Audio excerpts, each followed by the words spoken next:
Les raisons de la rébellion sont plus ou moins connues. Enfin, si l'on en croit certains propos de M. Soro Kibafori Guillaume, qui justifie la prise des armes en 2002 pour combattre l'exclusion et la discrimination qui prévaleraient en ce temps-là contre les populations du Nord. D'ailleurs, nous aurons l'occasion de l'entendre dans cette interview accordée à un web média. Guillaume Soro qui revient à l'antenne. Il faut quand même considérer que des personnes peuvent avoir un idéal. Je dis que je me suis engagé dans ce combat pour mettre fin à une situation de ségrégation, de discrimination qui existait en Côte d'Ivoire. Le combat, quand j'avais 29 ans, le 19 septembre 2002, était motivé par donc un idéal d'une société que nous voulions pour la Côte d'Ivoire réellement démocratique, où personne ne serait exclu, où une communauté, notamment la communauté du Nord, se sentait exclue en Côte d'Ivoire, et l'icône de ce Nord-là était M. Ouattara, qui lui-même avait été exclu aux élections. Est-ce que ce sont des faits historiques, oui ou non? En 2002, que M. Soro Guillaume nous dise concrètement quelles étaient les véritables origines de cette rébellion, sinon parler d'exclusion et de discrimination, quand on sait que même au sein du gouvernement Gbagbo, nous comptions 5 membres originaires du Nord, qui étaient à l'époque la plus forte représentativité géopolitique au sein de ce gouvernement. Pour aller plus loin, en 1999, le dernier gouvernement du président Henri Konan Bédié, 3 mois avant le coup d'État, comptait 9 membres issus du Nord sur 34 ministres. En 1998, c'était 7 membres sur 24 ministres. Entre la période de 1998 et la période de 1999, c'était entre 26 et 29% des membres du gouvernement qui étaient issus de la région du Nord. On repart encore plus loin dans l'histoire, où le 10 juillet 1986, lorsque le président Félix Houphouët-Boigny désignait 12 membres sur 35 au sein de son gouvernement. Donc concrètement, à partir de quel moment le ministre Soro Guillaume, lui qui avait 29 ans au moment de la rébellion, tel qu'il le revendique dans cette interview, à partir de quel moment il a senti cette exclusion et cette discrimination vis-à-vis des peuples du Nord?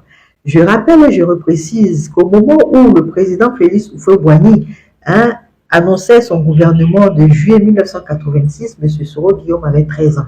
Dans la réalité des faits, il se trouve que cette rébellion qui s'est abattue sur la Côte d'Ivoire n'avait de sens que de venir mettre au pouvoir des personnes qui ne voulaient pas justement s'engager dans le jeu démocratique à travers des élections claires et transparentes tout simplement. L'argument de l'exclusion et de la discrimination des populations du Nord était juste un prétexte fallacieux pour pouvoir asservir ces populations et s'en servir comme cheval de Troie, alors qu'il n'y a jamais eu de fracture entre le sud et le nord de la Côte d'Ivoire, et également qu'il n'y a jamais eu de guerre entre les chrétiens et les musulmans. Ça n'a jamais été. Encore une fois, ce sont des personnes qui ont voulu se servir d'arguments ethno-religieux pour venir créer la guerre, la zizanie, le désordre, la mort, la désolation en Côte d'Ivoire. Pourquoi cette vidéo? Parce que nous nous sommes rendus compte que plusieurs personnes sont en train de faire ressortir ce type de discours alors que nous sommes à quelques encablures des élections 2025. Je vous ai toujours appelé à la vigilance. Nous n'allons plus nous laisser avoir, nous n'allons plus nous laisser berner. Une fois, mais pas deux. Rappelons-nous, en 1990, à l'avènement du multipartisme, le symbole fort du président Félix Houphouët-Boigny a été de désigner le président Alassane Ouattara, originaire du Nord, en tant que tout premier ministre de la Côte d'Ivoire. Symbole très fort qui présente et qui image la solidarité entre le Nord et le Sud. Avant le président Alassane Ouattara, la Côte d'Ivoire existait. Après le président Alassane Ouattara, la Côte d'Ivoire existera. Après tous ces présidents-là, la Côte d'Ivoire existera. Ce pays doit rester uni et indivisible. Que ceux qui parlent d'un certain arbre Même si cet arbre-là tombe, retenez qu'au-delà de cet arbre, on a un arbre qui est encore plus grand, qui est l'arbre de la La Côte d'Ivoire. team, vous venez d'écouter cette vidéo que je viens de vous proposer. Vous avez écouté cette dame-là qui vous explique aussi facilement pourquoi la rébellion de Soro Guillaume et Alassane Ouattara était une rébellion fallacieuse sur des arguments qui ne tiennent pas debout. Vous avez écouté. Les faits sont là, ils sont têtus.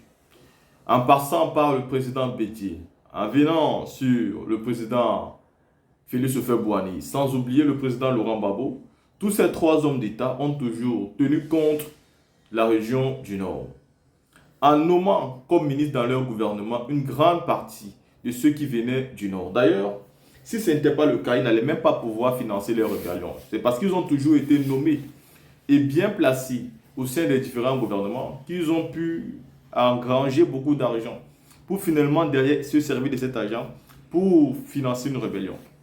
Ici, tout a été dit. Soro Guillaume doit donc venir expliquer les véritables raisons pour lesquelles il a décidé d'entrer dans la rébellion. Mais plus celles qu'il a eu l'habitude d'expliquer. Voyez-vous. Parce qu'avec cette vidéo, vous vous dites sur quelle base lui, il pouvait dire que le Nord était exclu. Imaginons-nous aujourd'hui, quand le président Babo, Bédié ou même Félix Houphouët-Boigny était là, tout le monde se faisait contrôler. Tout le monde subissait la même chose. Ne venez pas dire aujourd'hui que parce qu'Alassane Ouattara est au Nord, les chrétiens, eux, ils souffrent, les musulmans ne souffrent pas. Non. Autant les chrétiens souffrent aujourd'hui parce qu'ils n'ont pas la facilité à joindre les deux bouts, et tant les musulmans souffrent. Parce que même si Alassane Ouattara est soi-disant musulman, ce que je doute beaucoup parce qu'il boit de l'alcool et il fait beaucoup de péchés, ce qui n'est pas normal quand on est un musulman, si on doit respecter le Coran. Même si les musulmans du Nord souffrent aussi, ou du moins tout autant que les chrétiens. Alors on ne peut pas venir ici dire que les chrétiens souffrent beaucoup plus que les musulmans. C'est donc pareil. Oui, vous étiez peut-être contrôlés, mais ce n'est pas comme si les chrétiens, eux, n'étaient pas contrôlés en ce moment-là. Et vouloir faire semblant que les chrétiens n'étaient pas contrôlés, c'est faux. Et voilà pourquoi Espoir 2000 vous a chanté en disant « Si on tue pour Boubou, qu'est-ce qu'on fera pour un pantalon ?» Est-ce que parce que les chrétiens étaient au pouvoir, il fallait tuer juste pour un boubou? Et est-ce que les chrétiens ont le droit de porter les armes pour un pantalon? Parce qu'apparemment, comme vous êtes au pouvoir, ce sont les boubous aujourd'hui qui sont mieux placés. Et les pantalons sont jetés au dernier rang. Donc, voici une explication simple. La rébellion qui a endeuillé la Côte d'Ivoire était pour tout, sauf pour de bonnes raisons.